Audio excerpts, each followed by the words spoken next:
For years, we've talked about polarity, masculine and feminine, yin and yang, giving and receiving. But what if the real evolution isn't about choosing sides? It's about integration, about remembering that the dance between these energies lives within us all. In this episode, I'm joined by Jonas Johnsson, a polarity coach and synthesizer who works with couples and individuals on polarity, intimacy, and what he calls synthesis, the meeting beyond duality. And together we explore how men and women can move from roles and reactions into real connection, how we bring safety without losing attraction, and how love can become a conscious dance where presence replaces performance. This is the first part in the conversation with Jonas. Make sure to follow to get the full story. Welcome to 340, the Intimacy Podcast, a space for honest conversations about love, desire, and the art of being human.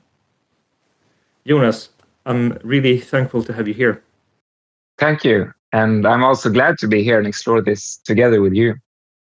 Excellent. So do you want to add anything in terms of synthesis? We're going to go through quite a lot about this in the conversation, I think. But if you want to add anything more about what you do?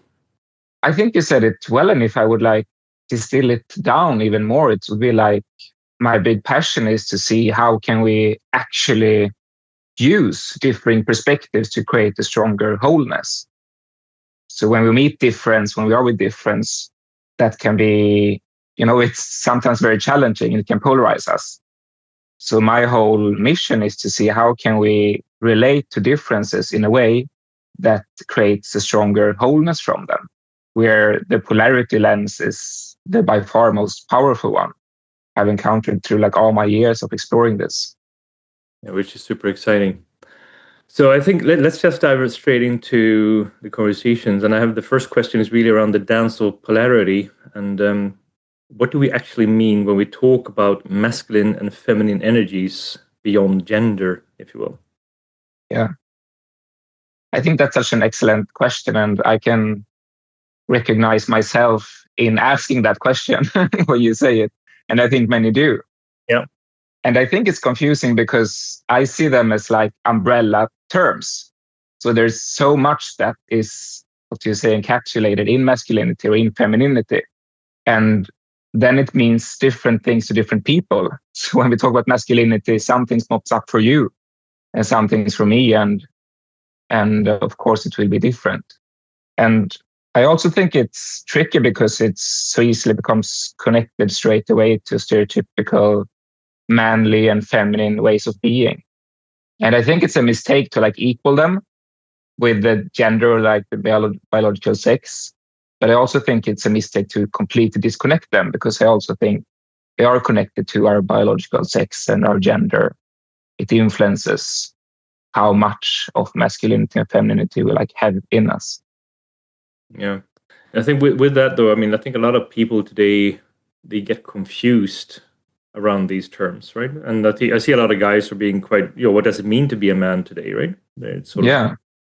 So how would you explain those terms in a more grounded, modern context, if you will? Yeah. So it's I would almost like to do it experientially. So if you and I would feel into the masculine part of ourselves, or when we feel into what masculinity is, yep. What comes up? So if I ask you to do that, feel into your masculine side, how does it feel, or what comes up for you? For me, it means that I'm more grounded and I can stand still, even if there's a storm raging outside in one way, and that I can listen and hold. Me is sort of what comes up. Yeah, I resonate with that. And for me, what comes up is also a sense of stability, and my back becomes straight. Yeah, I feel very capable. I feel like a big holding capacity, and that it's almost I long for a storm, so I can hold it. Yeah.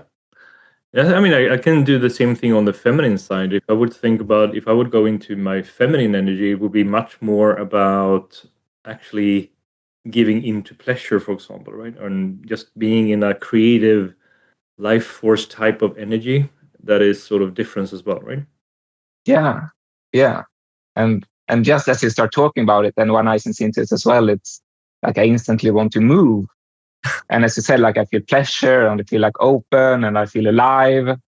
And it's a lot about like movement and energy for me. Yeah. I mean, I think it's important that maybe people in general can find what do they identify with, right? Because it might be slightly different for certain people. But Yeah. more the masculine side is more calm in my mind, and then the feminine is much more alive. Yeah. And what makes me happy is I notice how easily it is for you to like go into either one of them. I don't sense any resistance. No, it takes some work, but for me, it's been a fairly natural, just way of living, to be honest. So Yeah. it's it is intellectually I learned it quite young, but I think to embody it, it takes a bit more work. Yeah, definitely. Um, And I think that's why it's hard for us, because we connected so much to the biological sex. Yeah. If you're a man, you're like supposed to have these masculine qualities, and that should be what you have, and maybe only that's what you should have. And then it becomes quite vulnerable to actually feel into the other part. It can come with a lot of fears to do that. Exactly, and then you have also prejudice and stuff like that coming into your mind, and potential also shame and stuff like that as well that might pop up, right? Yeah. But it's like when we talk about integration and how polarities and differences can relate to each other, I feel that it's also when we can be comfortable with both, when we can incorporate both. Yeah. That's when it becomes really mature, and that's when it becomes most powerful. Yeah. And I think this is also something I would have a harder time to do when I was younger as well, because then it was much more of being in a, I guess, polarity in that sense that you were really in your masculine and feeling very sort of attracted to a woman, for example, right? In a very passionate way. And now I can feel I can be more emotionally aware about it in a completely different way where I am right now. Yeah. Yeah, I feel so happy when you and I speak about this, because it's like I can feel them both within me at the same time. Yeah. And I can feel them relating, and I can feel them intertwining. And then for me, it becomes like a solid kind of wakefulness, or like a solid aliveness. And, when I can feel both the stability and the grounding and the alive movement at the same time, it becomes really, a really nice place to be at, right? It is, and I think when guys particularly can dare to go this path, I think it's going to up level them quite a lot in terms of enjoying life. Yeah. So And it can be done like within yourself, as like we've done now. We hold them both and we explore them both, but it can also, of course, be done with other people in another relationship. of course. And yeah, it's when I think that we can feel like safe in our comfort pole. Yeah. When we can feel safe in that one, that's when we can also explore the other. So if I feel safe in the way I am, in like my masculine or feminine parts in myself, Yeah. then I can more easily be open to your differences and to the differences within myself as well. No, exactly. And I think this is where I think when you're in a relationship, for example, I think it's, for me, what I like is being able to go in and out of either the masculine or the feminine, depending on. It's actually quite nice for me to see that the woman, for example, is in her masculine holding me for a while, and I'm allowed to be, giving in to enjoyment, for example, right? And then being fully that, and vice versa. And what gave you access to that, Henrik? Because I imagine it hasn't always been like that. What do you think gave you access to that kind of flexibility or integration? This has been a journey, and for me, it's been a lot about just opening up and daring to talk about feelings and emotions to start with, and looking inside, also in my dark side, because I think a lot of people sit with fears, and when we talk about being in the now, being in the present, when you talk about presence, it's about slowing down, and when you do slow down, there are so many things that pop up. You think that, it's directly going to be these positive things that will come up, but I see the things that actually do pop up are the things that are darker, if you will, right? And I think that's the sad thing. Yeah, your shadows, your edges will show up when you slow in. Yeah, exactly. Yeah. And I think that's the scariest side of it. But when you do embrace it, that's when you can. What I learned is that's when you start really growing as an individual, and you can actually be much more present with a woman, for example, and hold her in a different way, and be giving and receiving pleasure in a different way, and emotionally as being there in a completely different way. Yeah. A richer relationship, right? And a richer intimacy, a richer life. It's enriching everything. And I think the key thing for me is, and I mean I was a very normal guy and grew up in a way where, hey, I need to, if somebody tells me something, I need to go and fix things.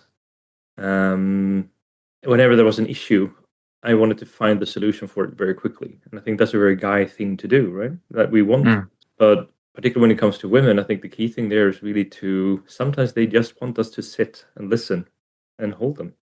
Yeah. And it's like, again, I think the importance there is to also be able to be flexible. So sometimes we really need to fix things. Sometimes that is what builds trust and what creates a good relationship, to actually, going out and fixing things. And sometimes to just be there and holding. And I think the importance is to be able to, flex between those and being able to embody those opposing perspectives. Exactly that.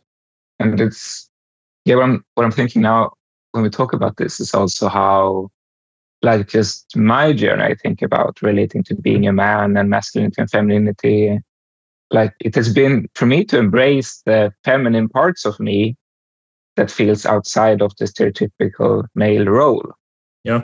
So I see myself as having quite a lot of both femininity and masculinity in me.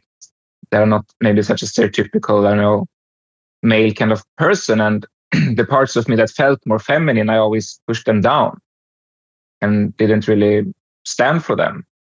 So I have a lot of sensitivity in me, and that can be expressed as like shyness, or like I can be cautious, and I always try to push that down to be powerful. And that never really worked. It always came up, in some other kind of way. It was when I started to allow that more and more, to also be shy, to also be sensitive, and not put it in opposition with the power. It was first then I felt I could really feel powerful and really feel like I could stand in authority, maybe when I hold courses that I've done a lot. Yeah, which is a very interesting way to elaborate on it. And you learn a lot from going through the journey, though, just embracing that side with you. Yeah, and it's like an opposite way of, like, my intuitive thing is, so now I need to learn how to be forceful and stand in authority. Yeah. But I remember like a day when I was gonna hold a course and I felt like nervous and shy, and I was about to push it away, but instead I was like, no, I actually want to invite you. I want you to be super shy, and I want you to be scared at the same time as I do this, as I stand in authority. Yeah. And that was like a big step for me to do that. And I could much more easily do that. And the next course, I used a question that I like so much when we talk about integrating polarities, which is like, so I'm going to stand in authority today with what I'm going to have a course in, but I want you on the train. So what would you need for it to be okay for me to stand more in power? And then that part of me said, like, well, it's important that you do it for their sake. Because like the shyness, the sensitivity is afraid that I would do this on my behalf, or like it's afraid of arrogance or like being boastful. And I was like, of course I can do it for their sake. Like, that's what I want. And then when I had that course, I just felt so much love actually for the participants. And I so naturally stood in the middle of the room and talked with like an obviousness about this, because I had gotten that sensitive, caring side on board. And eventually when I did this, I related with them for a long time. Sometimes it goes fast and sometimes it takes a long time. This took like a few months. And eventually I just felt so much energy in my body one day before a course. And it came up this word that I don't know what to call it in English, but just to be natural, to be self-natural. Yeah. Which for me was like the synthesis when the two poles marry. So when I'm just self-natural, I'm not pushing myself down or putting myself up. I'm just there with like a clearness and an obviousness. And that's a very And beautiful way then, to put it. yeah, so that's like the journey of like starting to relate to them, allowing them in, talking with them, and eventually they can like form a synthesis. Yeah. So why do you think in polarity we often talk about this magnetic attraction, and that it also often fades in particularly in long-term relationships? Do you think there's Yeah. Yeah, I think it's actually a good thing that it fades. Yeah, in one way, if you integrate it into a heavy way, but I think there's also a lot of people who are seeking almost the dopamine rush you have when you have it, right? Yeah, yeah. And I think that's a mistake we're making. Like we long for that dopamine rush attraction and love that we had as youngsters or in Yeah. the beginning of the relationship. And I think there's different ways, of course, attraction can fade away, but I think one way is for it to mature into something more stable and grounding and natural, which I think is the evolutionary, what do you say, sound way of a relationship to unfold. Like you have this strong attraction to create life, two strong polarities can become really creative. And so you can even create life. And when life is created, it's more of like a nurturing, a solid, like continuous kind of relationship that is needed. So for me, it makes sense, but I think there's so many reasons why attraction can fade also that we don't want. True, but I mean, this is also where I think when you do grow, but also emotionally, I think you can actually, if you do integrate your masculine and the feminine, you don't need the magnetic attraction perhaps in the same way. Yeah. Because you can control both sides of it, right? And you can find Yeah. a calmness within you, but at the same time, a curiosity that wants to explore, right? Yeah, and then it can become more of a play instead of being like I need you, like, or I must have you. Yeah. It can be more something playful. So I think when we are integrated, when we both within ourselves can flex between the poles and maybe within relationship, then we can, instead of being stuck in something and feeling attraction because we lack the other pole so much, we can start to go into roles and we can decide how to do. And then it becomes, I think, more playful and much more mature and grounded. And again, I think it becomes a richer kind of tension we can build up from that place of both persons being integrated. Exactly that. And I like the way you said playful, right? I think for me that is really when you on one side you're calm and grounded as a man, and then at the same time you can embrace more of a playfulness, a curiosity. Yeah. It's a very interesting way to elaborate on life, right? Yeah, and for that you need to feel safe, right? So if you feel a bit insecure in your masculinity or in your manliness, you're probably going to become a bit rigid. If like, no, I need to be the one directing or I need to initiate, then it becomes like a rigid role. Yeah. I mean, we've spoken about this before when we talk about how I think a lot of people, when you think about love in general, that you focus and you want to get validation from the outside so much, right? And the self-love is something that a lot of people are almost afraid of. And if you don't love yourself first, I think every other love will fall in one way. It's not going to be as stable, no matter if it's friendships, if it's your family, or if it's your romantic love, right? Yeah.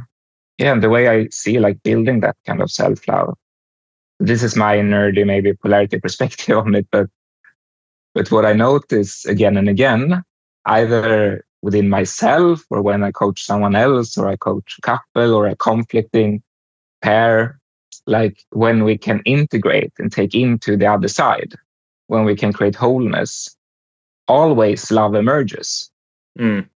So when we can meet the parts that we actually first maybe dislike or fearful of, when we can welcome them in and it becomes wholeness, it always becomes love. Like love just emanates from that. And that is beauty in its purest essence, I would say. And you actually embracing that.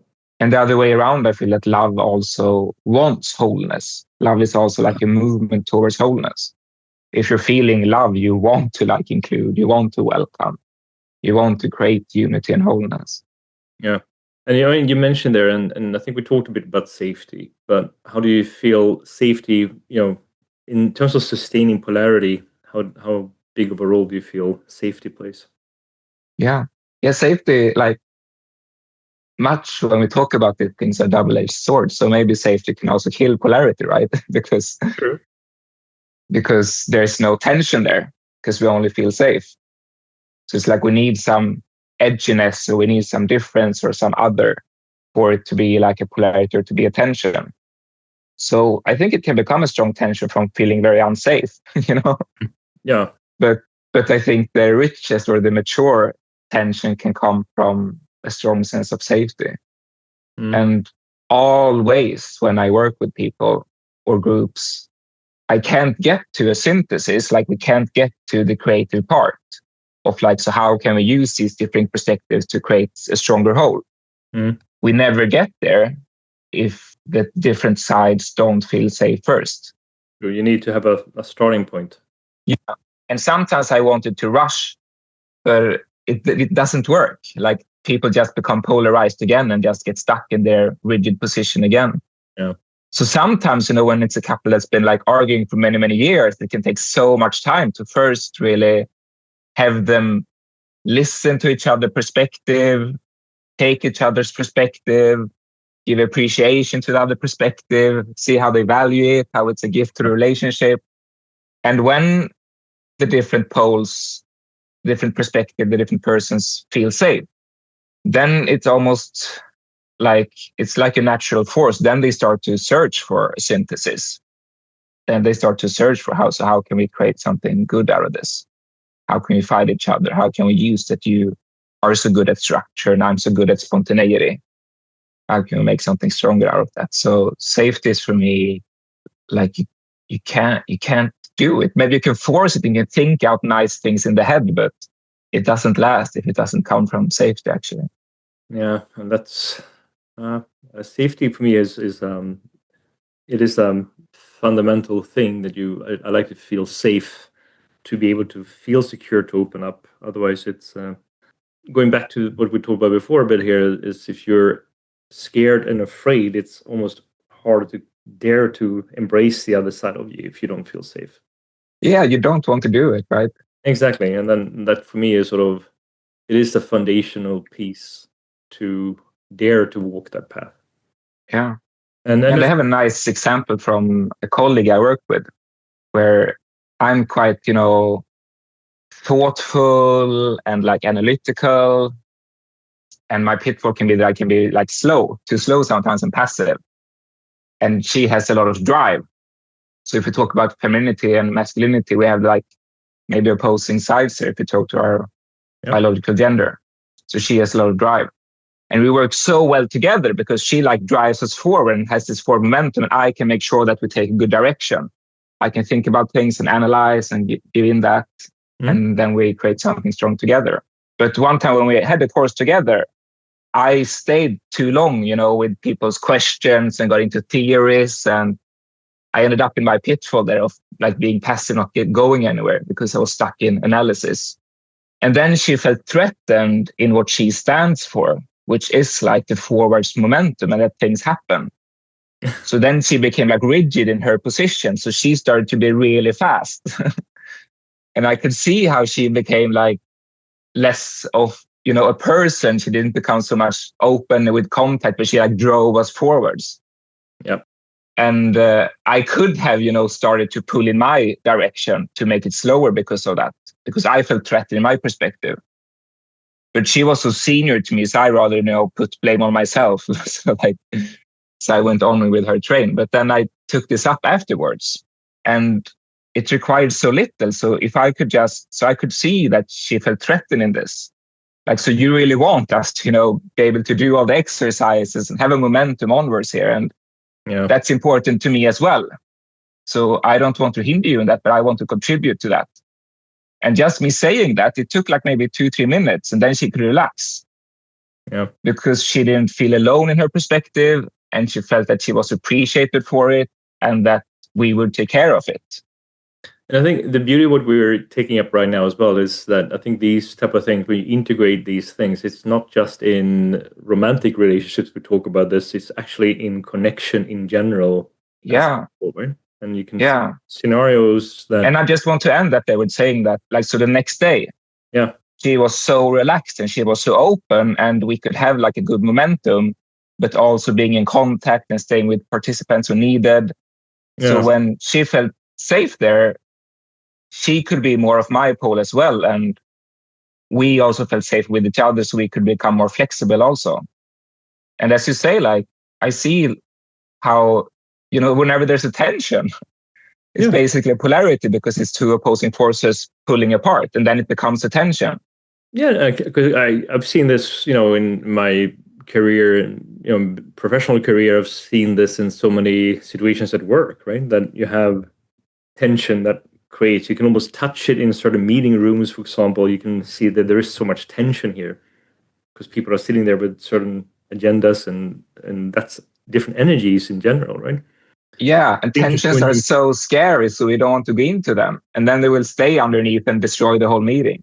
Exactly, and that happens so many times. So it's just interesting when you take it in that perspective, that it's not just about the romantic element. Obviously, that's an interesting part with what this podcast is about, but ultimately it is about connection that we have with other people.